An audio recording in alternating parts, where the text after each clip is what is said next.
Alors, Wolff qui minimise les tensions avec Hamilton du côté de son futur salaire. L'aspect financier est toujours sur la table, mais Toto Wolff a tenu à minimiser les spéculations selon lesquelles ce sont les demandes salariales d'Hamilton qui retardent la signature d'un contrat 2021 pour le septuple champion du monde.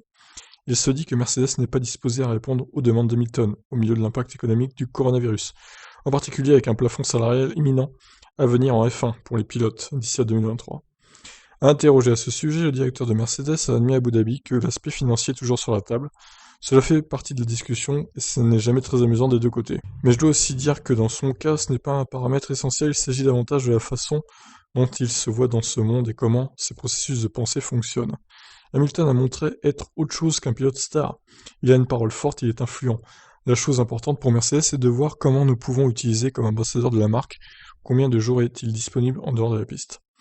Nous avons annoncé ensemble un programme pour accélérer la diversité, ce genre d'initiative est à prendre en compte dans son contrat global.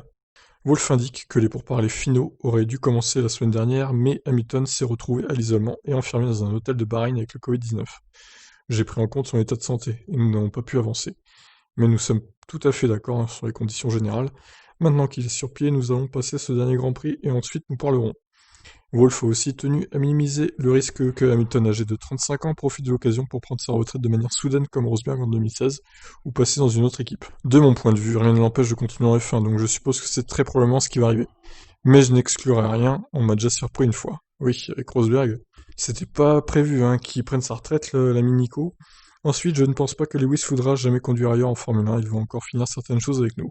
De toute façon, j'ai envie de vous dire, on sait tous qui remplacerait Hamilton si celui-ci venait à prendre sa retraite dès fin 2020, ce qui à mon avis n'arrivera pas, mais bon, sait-on jamais.